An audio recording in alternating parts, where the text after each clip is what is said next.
welcome. Thank you all very much for being there, for joining us on this latest MACC Hub webinar. This is the 7th webinar in the series that we're doing with the MACC, so it's great to have so many people here again. My name's Alan Carr. I have no connection to the comedian whatsoever. I am the Senior Sustainability Advisor at Sustainability West Midlands. We're a small not-for-profit organisation, but we are one of the partners on the MACC Hub. We're a knowledge exchange partner, doing lots of various things, including supporting with these webinars as well. We're working with our colleagues at London Climate Ready Partnership, and we have a role to cover the whole of England, because although, as our name suggests, we're based in the West Midlands, we do operate across the whole country. So great to be here today. Just for those of you who haven't attended one of these webinars before, quickly, or indeed engaged with the MACC Hub generally, what does the MACC Hub stand for? First of all, it stands for the Maximising UK Adaptation to Climate Change Hub. And the Hub aims to address climate risks by examining the levers of change for adaptation in the UK and advancing transformative climate adaptation strategies. And that latter part of the sentence I just mentioned there is really the kind of premise of this webinar today. We've got some really great examples of what adaptation looks like on the ground. We talk a lot about it, talk a lot about transformational adaptation. We're doing some work on what that actually means at the moment. But what does it look like? What does it look and feel like? And we've got 3 really great examples from across the country today to kind of bring that to life a little bit as well. Do keep in touch with us. We've got a lot of ways now that you can contribute to the MACC. There's a monthly newsletter that you can sign up to on the website. The links will probably appear in the chat at some point during the session today. You can connect with us on LinkedIn as well, so do look at all of that, and you'll find us on there. We have a couple of objectives for this webinar today. So we're looking at, as I mentioned before, what does transformational adaptation look like in practice? What are the ingredients to implementing a project that we can class as transformational adaptation?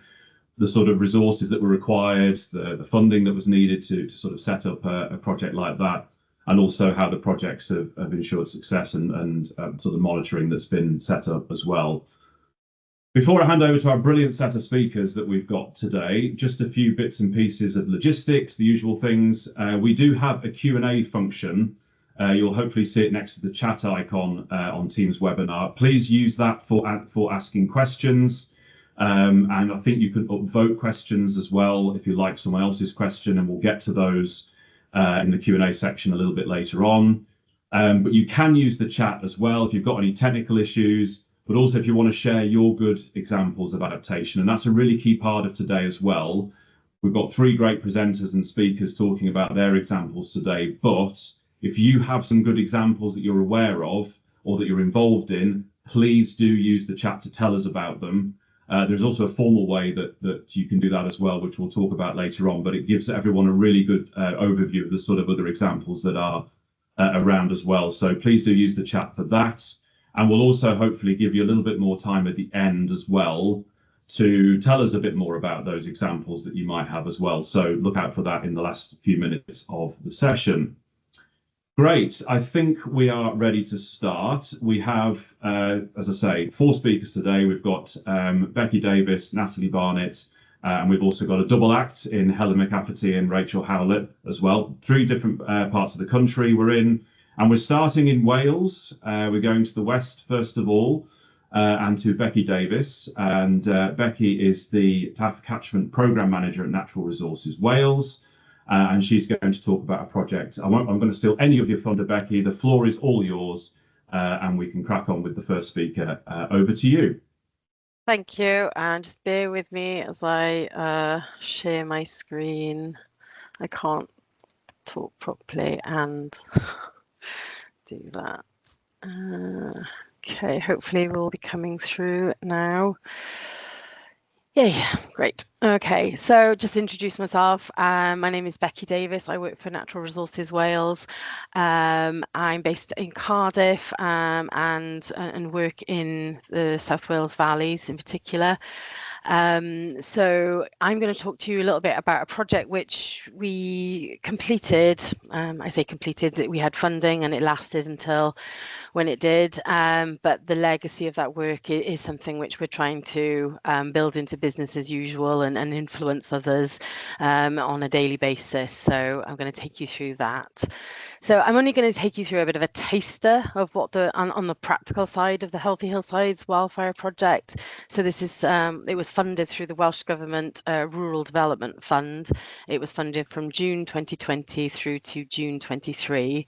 So I'm going to just give you a bit of my thoughts really on the challenges to practically delivering and maintaining action for climate adaptation, whilst this is, you know, through the lens of wildfire and our learning through the wildfire issues, you know, I think that is equally transferable to lots of other sort of climate change adaptation issues as well.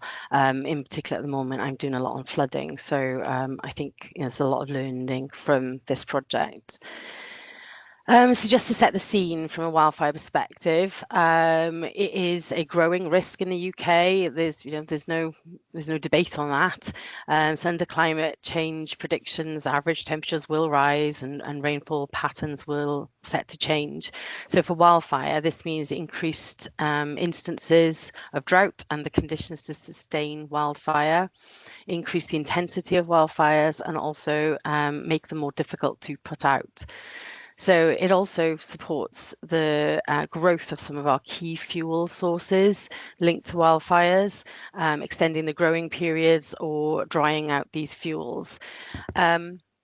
This includes things like bracken, Molinia grassland, and heathers being the key fuel issues.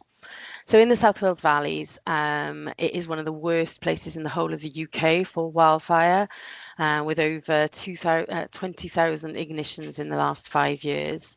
And we have seen these wildfires get worse in their impact as well.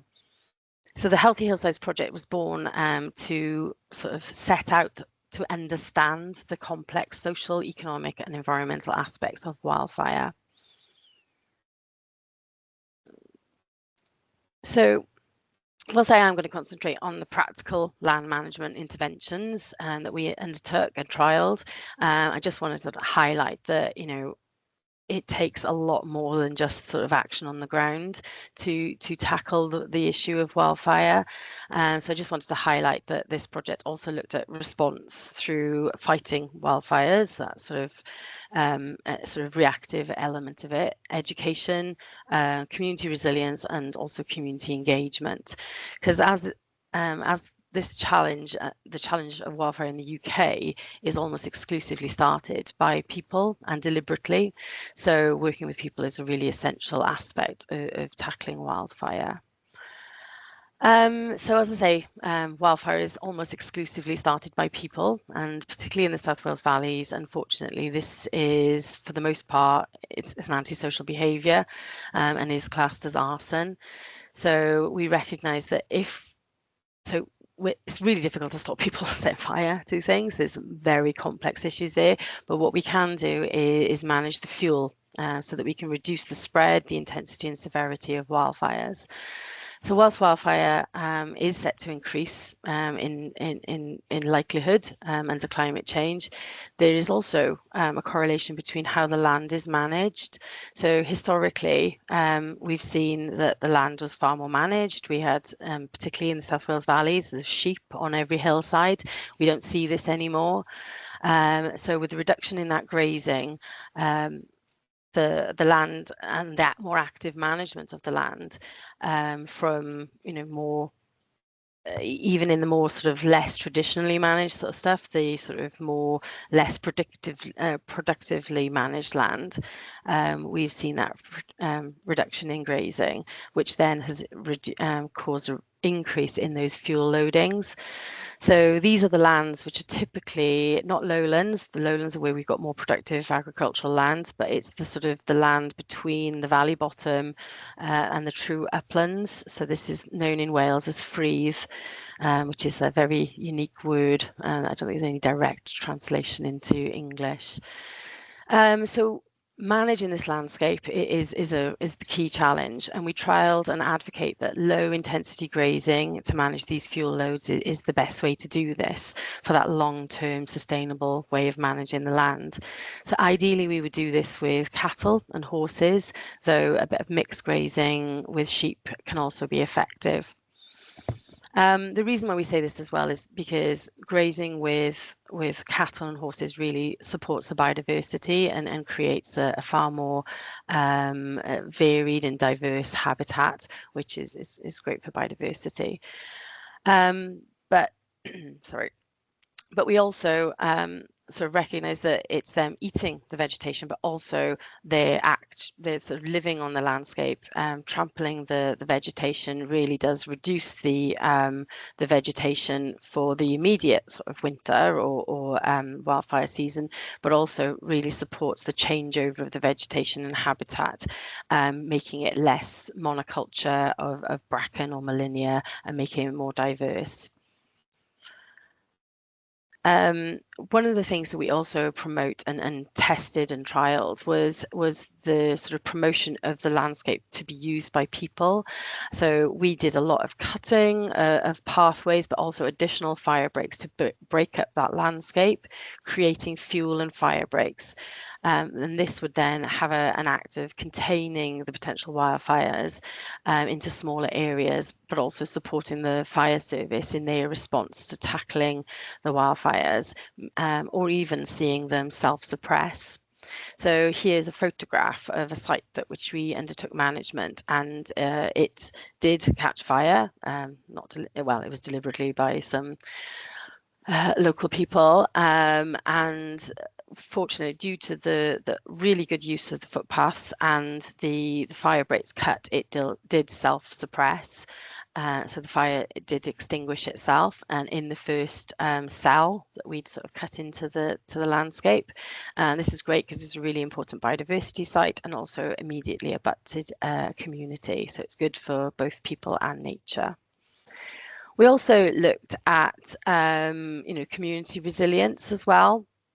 So we developed a guide which is available for anybody. We did this working with communities, sort of understanding their use of their back gardens and how they sort of interacted with that landscape. So in many places, and this is really clearly seen in the South Wales valleys, that the urban environment and the rural environment meet at that back garden, at that back fence. So and our activities on our own land can either reduce or really exacerbate our risk to wildfires. So managing a defendable space immediately outside our back fence is really important to reduce our community risk. And unfortunately, we see a lot of people dumping rubbish or vegetation over that back fence, storing fuels against the back fence in highly prone wildfire areas. So what we want to do is, make sure that people understand this risk and, sort of look at what adaptations that can be made, very, very normal and natural within people's gardens to reduce that fuel load, to reduce that risk. We've learned from countries like Portugal, Canada, and the US, where they have legislation requiring people to ensure that they have defendable space around their properties. So really just small actions like fire-resistant fencing or walls or paving at the end of your garden where you have that high fuel load immediately behind your house can really save people's homes, but also give confidence and resilience to that homeowner. We also looked at forestry management, and there's a great deal of really fantastic guidance available to planning and setting out a new forest to make it more wildfire resilient. But our big challenge was, how do you retrospectively apply this to forestry? So in Wales, NRW manages the Welsh Government woodland estate. This is the forest estate, and we are working particularly in the South Wales valleys in these steep-sided areas close to communities with a legacy of pretty poor management of the forest. So we need to move away from these monocultures of conifer and sort of better manage the fire breaks, creating fire belts, and exploring how we use that forest for biodiversity and recreation, and how we do this in a way that delivers better wildfire mitigation and risk reduction. We recognise that there are lots of different things that can be done to manage that forest, and this doesn't need to be done everywhere, but more so in wildfire prone areas or right next to communities. These same adaptations and management, they don't need to be done in places which abut maybe sort of green grass, agriculturally improved areas, but really do need to be done where it is right next to peatland, moorland or freeze or communities. So here are a few just pictures which sort of demonstrate some of the interventions that we undertook on the ground. These are the in the land interventions. They are the adaptations needed to prep the land for more sustainable long-term management, like grazing. We also sort of put these in and as part of the project, but I've seen them continued and sort of built those into our business as usual then. And these are needed to sort of put that fire adaptation into the landscape, but also really importantly is to support effective and efficient and safer firefighting responses when the inevitable fires do happen. So here we can see some grazing, establishment, some fire break cutting, fuel management, and the tools and the training needed in order to put us on this pathway to a better adapted landscape. So the learning from the Healthy Hillsides project is that there are really readily available interventions and management and adaptation which can be delivered on that landscape, which will effectively reduce the wildfire risk and impact. But and these interventions will also support biodiversity and community benefits. So there's, it's pretty much a win-win right across the board. However, it is really difficult to deliver, and that has continued to be a massive challenge. Climate change is often spoken about and discussed in the context of green energy. It's talked about carbon saving and switching to EVs or solar panels. The conversation around climate adaptation or the funding around climate adaptation isn't as prevalent, and it is not pushing us to address the risks and the impacts or to adapt. So this has been our experience, and in that learning through the project and trying to continue a lot of these actions, we've really struggled in many ways. They are not being put into the policies and the sort of the action on the ground, and unfortunately incidents and the impacts are quickly forgotten once it's greened over. We have wildfire seasons and they sort of spike every 3 to 4 years, and this inevitably coincides with maybe the weather being a bit right or or the fuels building up. So we saw last year was a really big wildfire season, and this year so far it's likely is that our spring is not going to be a big wildfire season. The weather has been very wet, but also that fuel burning last year, sort of we've got a low fuel load. So wildfire is no longer a problem, is kind of where we're seeing. But we have a risk now to wildfire in the summer. So where we will have those higher temperatures in the summer and then that whole year's worth of growth, we are increasing those risks. Fires in the summer are infinitely more dangerous to people, to wildlife, to the environment, and to the firefighters who are putting them out. It is much worse for our resources as well. It'll take days and days to put out wildfires because of those temperatures. So this then also doesn't allow the recovery of the land. So we often then get a close correlation with high risks of erosion and landslips in the following winter. So we have a very short-sighted nature of how we manage the land and adaptation, and this is really worrying. So if there is a fire late in this season, if there's a fire then we're too late already. You know, where we need to be thinking about this is throughout the year. We need that action on the land and with the communities all the way through the year. And we need to make sure that we are delivering an integrated way. As I mentioned earlier on, you know, this is about fuel management, but it's also about education and all that sort of thing. So we have to have many tools in our toolbox in order to do this. Unfortunately as well, you know, what we've seen in other countries is it takes a catastrophe to really change the policy and action and legislation. And I fear, unfortunately, this is where we're headed in the UK. But not to end on a completely glib note, we do have a fantastic set of resources which are available to any and all. I'll put the link in the chat after I've finished. But and do feel free to sort of reach out to me as well.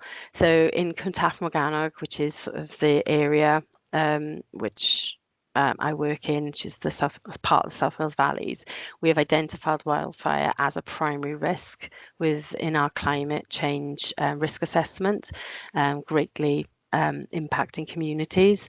So this is a great step, and now we're sort of exploring how we can take the learning from this Healthy Hillsides project and adapt to see how we can better live in this landscape and adapt to the challenge of wildfire. So just to say thank you very much, diolch yn fawr iawn, and yeah, I'm happy to answer any questions when we have our question session. Becky, that's brilliant. Thanks ever so much, and a really great presentation to kick us off. Great examples there, and yeah, please do keep putting your questions in the Q&A section, and we'll get to those after our next couple of speakers. But we're going to move straight on, so we're going down to southwest of England now, to Somerset, and I'd like to introduce Natalie Barnett to the floor. And Natalie is working for the Climate Change Adaptation Officer at Somerset Wildlife Trust. She's also a member of the MACC Advisory Board, which is great for us to get some of this practical action embedded into the MACC's thinking. So great, over to you, Natalie. Yeah, thanks for introducing me. So I'm Natalie Barnett, and I head a project called Act to Adapt here in Somerset. For us, I think we really focused on community adaptation because on Somerset we've got a really long coastline where we've got a lot of areas of low-lying lands, but we're also not necessarily on the front line to receive help from central government when anything happens. And also recently our government went from 5 separate councils to a unitary authority, and it's kind of, as an NGO in the area, we saw a gap where there seemed to really need some adaptation action to take urgent steps to think about what we're going to do. In Somerset, it is predominantly flood risk, but we are also starting to see some drought impacts as well as the climate changes. And for us, when we stepped into this approach, we're really lucky to get some funding to start off from the EU with a project called Co-Adapt and develop this process. We really wanted the voices and how the communities wanted to adapt to these climate risks to come from the communities rather than it being a top-down approach. Our process centres around 3 main steps. So the first step is talk. We get everybody together in a workshop. Everyone is welcome. We've had open invitation. Sometimes we get 12 people and sometimes we get 120 people, and it's been really varied. And that's been really interesting. And we basically just say, here are your climate impacts. What would you like to do about them as a community? And then the next stage is called shape. And we're very aware that it doesn't matter how much free cake you offer. Some people aren't coming to a climate adaptation workshop on a weekday evening. So we go out to the music festivals and the flower shows and the dog shows and the carnival days in our green gazebo. And we say to people, this is how your community wants to adapt to climate change. What do you think about it? Have we missed anything? What's important to you, to try and get more of a community voice on it? And then the ACT stage, we hand over the completed plan with all the data from the first workshop and all the data from the consultation phase over to the community with £1,000 community seed funding, and they have their bespoke, locally led climate adaptation plan to take forward. here we are out and about, just getting people together and talking climate, and out in the green gazebo. We've had great support from the MPs, and there's the stat from the Climate Coalition that 80% of the UK public are really concerned about climate change. They just need to know what they can do about it. And when I say I work in climate, I think people assume I get quite a lot of negative feedback, but actually I think on a community level, on the ground, people are really relieved that people are talking about it and taking action, test steps towards actually trying to get some adaptation on the ground and thinking about it as well. So far we've worked with 10 communities, and we've got 8 completed plans all across Somerset. All of the plans are open source, so feel free, I'll pop the link to the website in the chat after this, so feel free to have a look and see how communities across Somerset are hoping to adapt to climate change. It's been really great, and it's really interesting how every community is different. So from like Minehead to Burnham-on-Sea to more rural areas in Polden, and they kind of have the same priorities around improving and increasing green spaces is probably one of the number one, and also adapting to flooding, but the way they want to engage with it is completely different. So that's been really fun. At a glance, we've so far engaged with over 1,800 people. We've got 8 completed plans. We've worked with 10 communities, and every community that we work with has that seed funding to get adaptation started. And we're really clear that this isn't just something that we've made to hand over, that we give them all of the tools to template it and edit it, and they take it out for further engagement. So it is a living document that they own and that they can change. In Minehead, it was really interesting. We also it's been really great whenever we step into a community, especially in the workshop space, is that there's lots of groups that work separately in the area. And it might be some of the first time they've had some time together just to talk about how they could join up and link up. So this is us at the Minehead launch, working with the Rotary Club as well, who have been helping with emergency flooding equipment. Rachel Gilmore came, and we were working with the Minehead and Coast Development Trust. They're really thinking about how they want to embed nature and nature connection and improve their green spaces.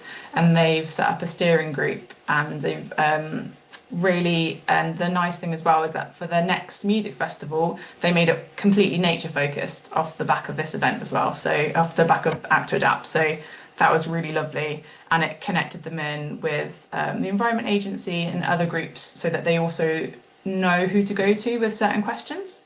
So that's been really nice.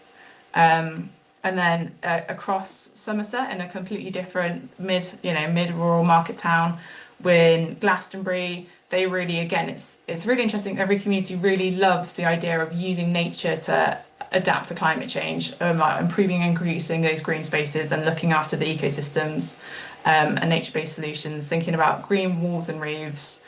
And they've created a roundhouse with permeable paving all around as a showcase for adaptation. They've linked it in with all their council planning documents, and they're teaching other people how to make rain gardens. So it's been really great to see some of the impacts. It's interesting because the first plan was only really launched October 2024, so it's just stuff starting to trickle through of impacts as well. This is some of what the community have had to say about it.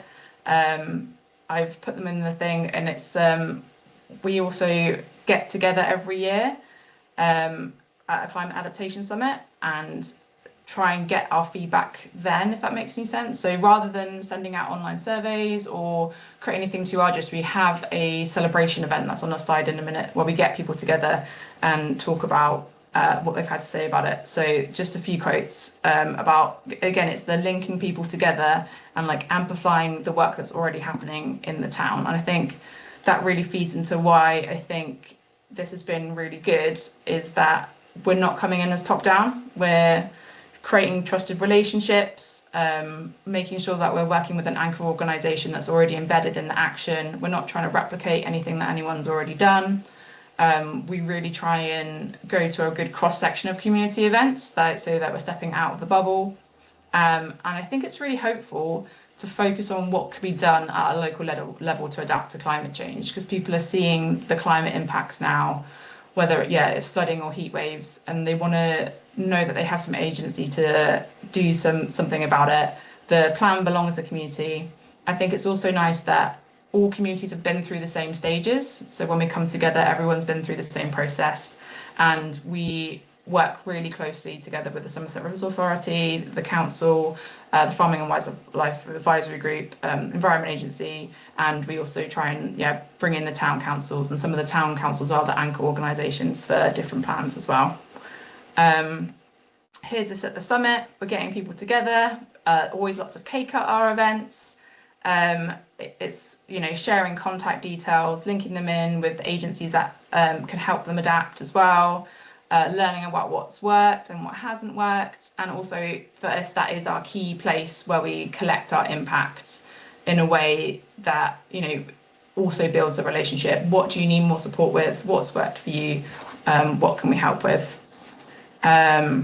So for this process to work, we need people, we need dedicated officers to facilitate the process, manage the relationships. I got 55 emails yesterday. The resources to make the toolkits as well. We're looking at trying to create resources so that communities that haven't been chosen, like in a year block, can do the process themselves if they feel like they've got the capacity to do so. And we need funding for the staff and also for the community seed funding, because I think it's really important that rather than just handing over a plan, there is also some funding that helps with actions. Our biggest challenge is funding and people. I think we're very lucky to have amazing funding from the Somerset Rivers Authority. We've previously been funded by the lottery funding, and we are still on a short-term project cycle, and I think that can be quite, when you've got momentum and that support behind it, it is always hard to create a long-term vision when you've only got a year of funding. And it's that momentum. If we're getting people together every year and keeping up with the communities, we need to make sure we've got that consistency to do that. I think something we're really hoping to work towards over the next few years is I've looked into getting childcare for certain events so that people can come, or reaching out into trying to get more people to the workshops that aren't as climate isn't their main priority. So we're working on that, and also something that's really exciting, and that also comes into our next steps, is that we are really lucky to have some funding from the MACC Hub to go in and try and embed this framework into Somerset Council. So we're now, with our 8 completed community plans, I start in 4 days to try. I am going to be seconded into the council to try and how do we link up this local knowledge, local want and local passion to adapt to climate change with the local authority governance systems and policy and planning frameworks, because there seems to be a bit of a disconnect from where I've been working. And also I'm hoping if we can be that model in Somerset and create that bridge from community wants for adaptation and governance and policy and planning for adaptation, that it will be usable across the UK to scale up. We're thinking about, again, our approach. We're hoping to be more artistic and storytelling based. That comes with funding and capacity to have the staff to organise these things. And we're currently working with Froome, Chard and Mudford at the moment as new communities, and we're doing 4 new communities this year as well. If anyone can help, anyone suggest any good funders, that would be great. It would be really lovely. And I think it's always really passionate just for helping embed the need for community voices and community-based adaptation, for people to have a say on how we adapt in this crisis, help us spread the word, and also just really advocate for people to be involved. And that's me. Lovely, Natalie, thanks ever so much. If there are any good funders in the chat, 93 other people will be pouncing on them, I think, in the space of a few seconds. So yes, to make yourself known if that's you, that's for sure. Another brilliant example, and I think at the heart of both of the 2 presentations we've heard so far is that community engagement side of things. And spoiler alert, I believe the next presentation is also going to focus somewhat on that as well. So we're now going north of the border. We're going up to, so I live in Edinburgh. This isn't actually too far away from where I am, up in Leven in Scotland. And I'm delighted now to hand over to Helen McCafferty and Rachel Howlett from the Green Action Trust, who have been involved in a project up in, as I say, up in Leven in Scotland. Just a quick reminder to continue to put your questions in the Q&A function. You can upvote them. There's a little arrow that you can press on if you'd like the question, and it puts them in a sort of order of priority in which we'll ask them as well. So, Helen and Rachel, the floor is yours. I don't know if you can stop sharing your screen, Natalie. Or if it's not letting me pick the button, but I wonder if you press it, whether it will take over. Right, maybe if Helen and Rachel try and take over, that might do the job then.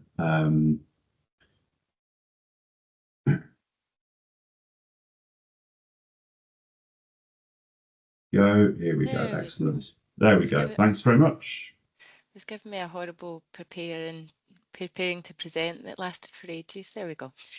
Okay, so welcome. We're giving an overview of the River Park programme today. I'm Helen McCafferty. I work for Green Action Trust as the River Park programme manager. We're presenting with two hats on, a little bit about the Leven programme and on behalf of the River Park programme team. Green Action Trust oversee the River Park programme, and we act as the grant applicant for the majority of the funding.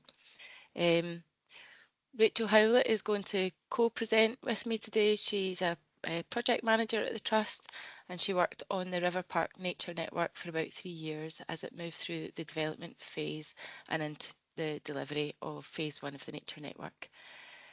The delivery partners on the River Park programme are Green Action Trust, Fife Council, Fife Coast and Countryside Trust and Archaeology Scotland. So we'll hear a bit more about that later. So tiny bit of geographical context. The project is in Levenmouth in Fife in Scotland, as Alan said. It's about an hour by train from Edinburgh, which is thanks to the railway line which was reopened in 2024. It's an area where coal mining, docks, steelworks and mines have been the staple industry of the on which the communities are built. Little bit about the Leven programme. It's a partnership of public, private and third sector organisations, and they have the shared vision of regenerating the River Leven catchment. It started when a water resources specialist in SEPA was delivering environmental improvements to the River Leven catchment, and she thought straight away that it was going to be a complex challenge. She found the environment and the communities were facing many complex issues. She even struggled to find the river. The access points were hidden, there was no signposting, no infrastructure, and it really felt that the river was an undervalued asset. When the industries declined in this area, they haven't been replaced, and it's impacted both the condition of the valley and the outcomes within the communities. The communities today have some of the highest levels of deprivation in Scotland. The Leven programme believed they could achieve more together than working alone, and to date the programme supported partners to deliver a range of projects. They cover successful river restoration, active travel projects, citizen science activities and even an unexpected garden in the town centre nearby. The River Park programme is the largest project to date. It delivers Nature Network Phase 1 and 9 other linked projects which build lasting change and legacy in the area, and it's hoped this can be sustained long after completion of the formal project. I'll hand over to Rachel and she can share more details on Nature Network Phase 1. Thanks, Helen. I'll just take control. Okay.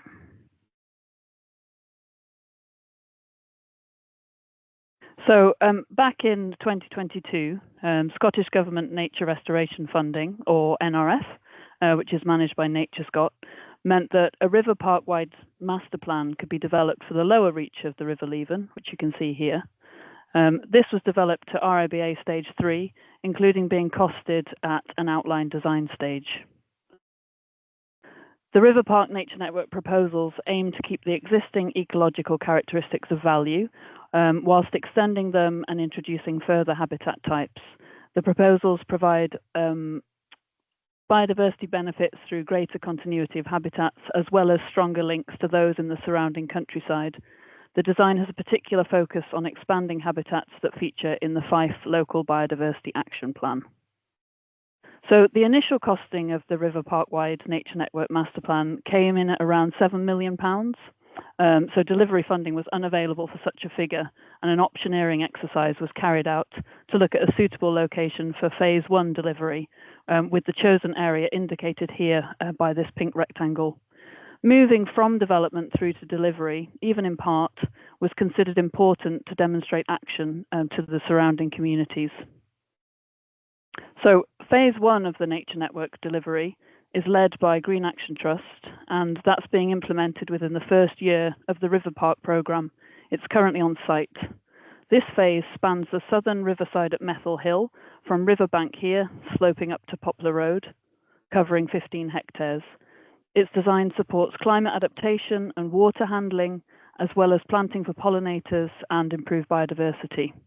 On the plan here, you can see the River Leven forming the northern boundary of the site, with Poplar Road down in the southeast. As Helen noted, the river valley was once characterised by industry, including mills. This included infrastructure such as mill lades, which drew water off the river and into channels to power mill wheels. You can see the line here, it's moving, of the former Kirkland Lade coming off the River Leven.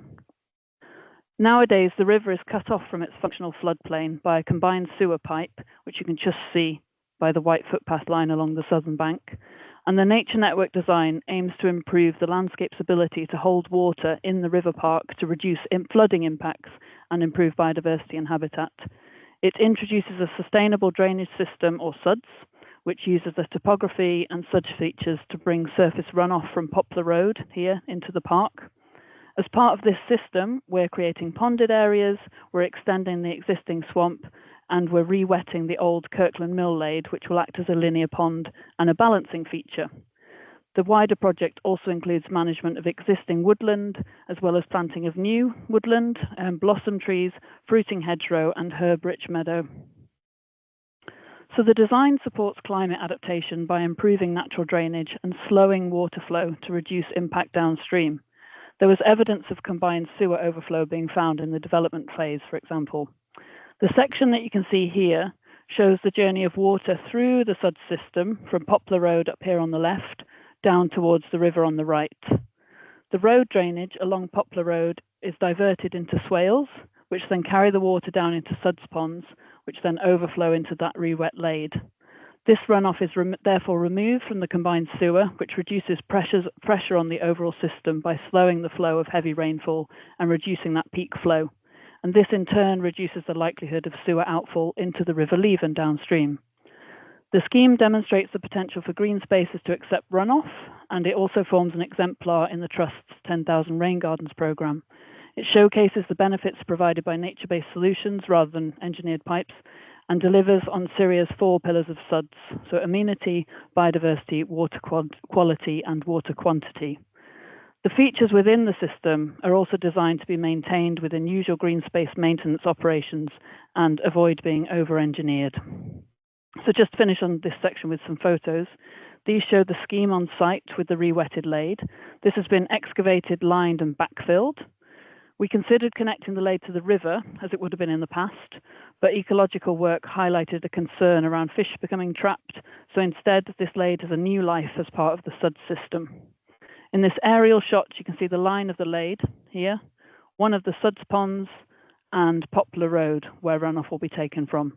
I'll hand back over to Helen to talk you through some of the other elements of the project.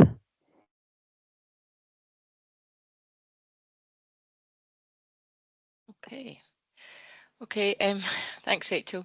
This is the part where I try and summarise all the other projects in one go, so please bear with me.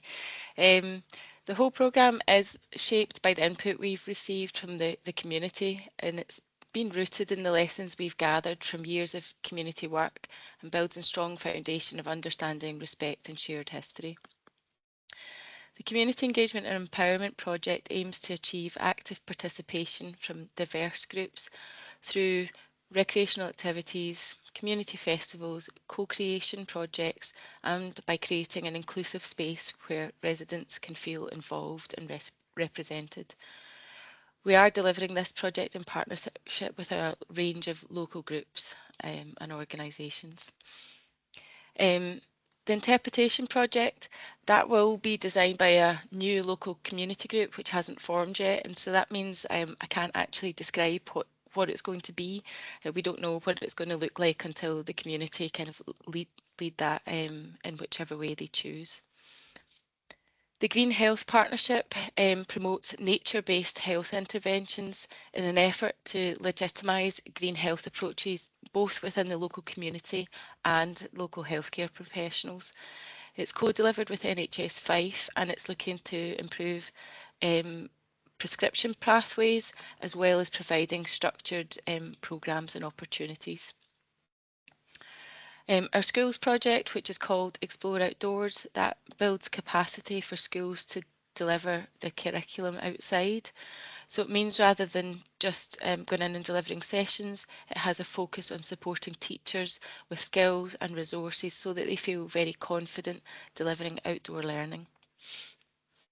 We have 3 heritage projects which cover community excavations and consolidations of one of the local mills which is within the park, community-led heritage project and a capacity building and employability programme that will complement that and the other projects within the programme. Green Skills Academy, that's an employability project which will actually maintain the blue and green infrastructure that has been created in the park. This one's key to the whole project as it delivers that long-term management and maintenance of the park, which is one of the first things that people ask us about when we describe the project. And I think it's this mix of projects that converts the programme from nature-based improvements really to that transformational change that reaches out into the local community.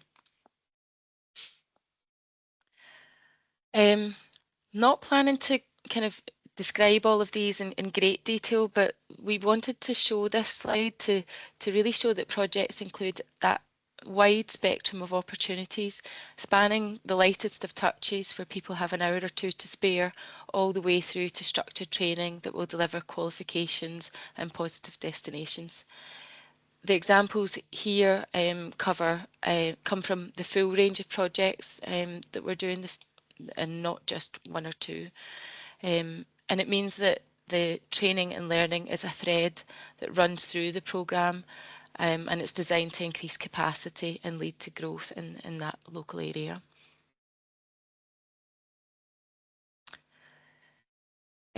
Funding, we don't get to do any of this without the money. So we have 4 major funders: National Lottery Heritage Fund, which I think will be a familiar fund to many people.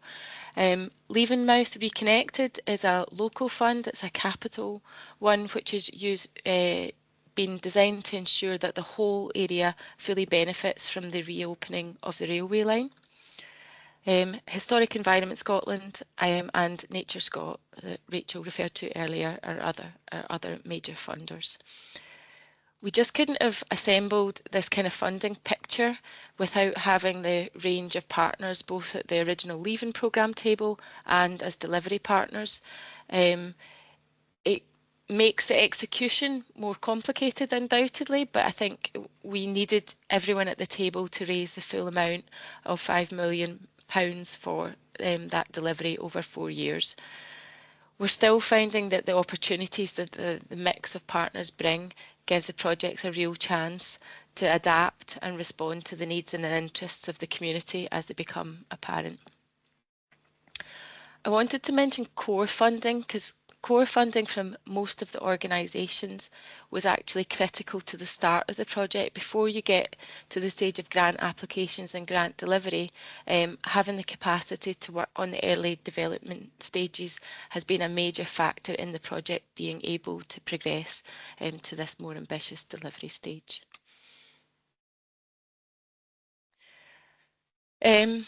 Moving on to monitoring and evaluation, the framework that we have now was integral in the funding bids, so it's basically developed continuously from that pre-bid all the way into delivery. We need to grow and learn as a project as it progresses, and that's been a key theme for our M&E plans. It's worth noting that it covers the whole programme. There's so many connections and links between the projects that monitoring them as separate entities would have fragmented the picture, and it wouldn't allow us to tell the story of impact that we want to portray. The outputs from each of the projects have been quantified and they've been reflected in grant applications, so it allows us to make sure that we hold the delivery projects accountable rather than drifting into other things that emerge as the project goes through. The monitoring and evaluation has been done as one commission to cover the whole 4 years multi-partner project. We're finding that opportunities are continuing to emerge as the work progresses, both from the project's team seeing new links and ways to collaborate, and we keep having conversations at the moment with universities and PhD students who'd like to get involved as news of the project spreads. My last point is the simple statement that came to me from the lottery, which was count what you can count and use the M&E to add value, which was really pretty strong advice as we approached that final funding application. They wanted the project team to record and report all the simple metrics ourselves and made sure that we used our M&E consultant to bring genuine insight, and actually it's been pretty good advice so far. We're not too long in, just more than 6 months into a 4-year project, but at the end of our first 4 months, how do we know that we're on track?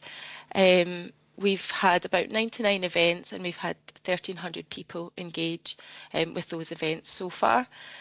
The thing that I really like is that we're seeing a nice mix of new participants and returning participants across those events. So we're not just in the position where we're speaking to the same people or preaching to the converted. We're getting that genuine reach into the local community.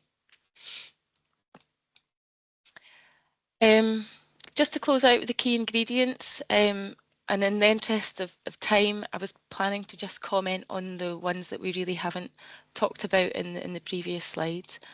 Sorry.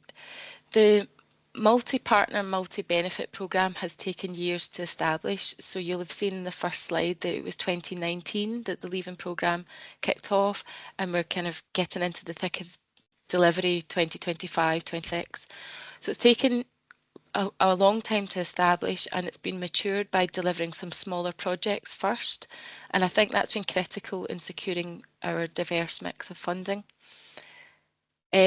Land ownership is a triggering topic. It shaped the selection of the phase of delivery that we're doing with the Nature Network. It shaped the selection of the site, and it still managed to delay the project start because the legal agreements took longer than we had expected. Our champion within Fife Council has just been vital because he's been able to open doors, resolve issues and just provide familiar reassurance to other services within the local authority, and that's just made such a difference in the last few years to get to this stage.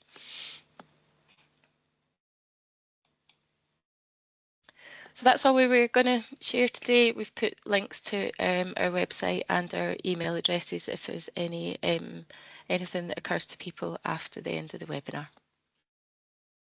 Lovely, Helen and Rachel, thanks ever so much. 3 really great presentations there. I didn't want to cut anyone off in their prime because it was such good content, so thank you all very much for that. We've got a few questions in the Q&A, so thank you for those of you who put questions in. We've only got time for a couple, but I'm going to hopefully go more or less with the most voted questions. So thanks for those of you who have clicked on the little arrow there. And the first one is, I think, actually could be answered by any of the panels. So for those of you who want to have a go at this one, please do. So the question is from Emma: is there much discussion about the rights to and responsibilities for adaptation? Is there an expectation that adaptation will be provided by external agents, or that adaptation is something that we will all be doing for the rest of our lives? Really interesting question. I don't know if anyone wants to have a go at answering that. I think that came through during your presentation, Natalie, but Becky, I think you wanted to come in. Did you on that one? I can do, and I can sort of give a bit of perspective. And we did sort of really think about that sort of question and how we work with communities, because we really struggled, because we are working with very deprived communities, and the reality is climate change isn't at the top of their agenda, and even though they're more likely to be impacted, that it isn't at the top of their agenda. So they expect the public services to pick up the the tab, and they expect the public services to do the action. We really did struggle, so we changed and shifted the way that we did work, was like working with housing associations as the decision makers for these sort of things, to adapt the communities for them. We felt that was far more effective, but it would work. We did sort of see that it worked better in more affluent communities, where people were far more ready to take action themselves and do the do. Yeah, absolutely. No, thanks for that. That's really interesting, and yeah, I think we've seen that in quite a lot of cases as well in other examples. I'll just quickly ask another couple of other questions, whilst we've got a little bit more time. Question from Kay, I think to you, Natalie, around the accountability for the actions in the community-led plans. So yeah, any comments on who is accountable for the actions that come up within the plans that you've produced in Somerset?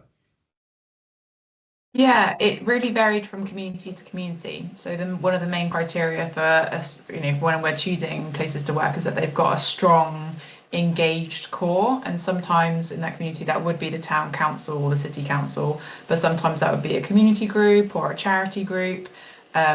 So it would be, and then when they enter ACT or ADAPT, they know that they'll be responsible for leading that plan and taking it forward. And the town councils we've worked with have also embedded it into their local policies. Wales City Council holds it as an official plan, so it really depends on the community. And I think the communities where the anchor organisation isn't the town council, there then become steps to try and integrate it. And I think that links into Emma's question about who's responsible. From my side, I think people can see the gap, if that makes any sense, that there doesn't seem to be any responsibility being taken, from higher up governance, and people feel like the responsibility is falling to them, and there's that mix of either really just wanting to do anything that they've got agency over, but also that a bit of resentment that there doesn't seem to be any adaptation leadership, funding or capacity coming down from external agents as well. That's just my experience. Yeah, really interesting. Thank you for that. And I think, as I say, I said it just before the last presentation, I think the involvement of communities in all of these projects has been brilliant. The kind of focus on that. Due to my dreadful chairing, we've got no more time for any more questions, folks. But what I've been doing in the background is copying all of the questions into documents. So hopefully we'll have a chance to answer them anyway. So do bear with us on that, because there are a couple of final things to say before we finish, and a couple of other things to promote to you. So we do have a feedback survey that we're going to put into the chat. So please tell us how you found today. Was it helpful? Was it useful? Was it interesting? And there are these webinars, we run them every month, so we want your ideas for topics as well. We also have a training needs assessment survey open at the moment for people who, what sort of training do you need to actually do transformational adaptation? And we'll also be putting a link to that in the chat as well. Final thing to say again is a reminder, we do want your examples. We want to get any of you who are involved in transformational adaptation projects, please do tell us about them. Please do put them in the link I sent earlier. Go straight to the MACC Hub website. We can look at it, we can promote it. Great opportunity for you as well.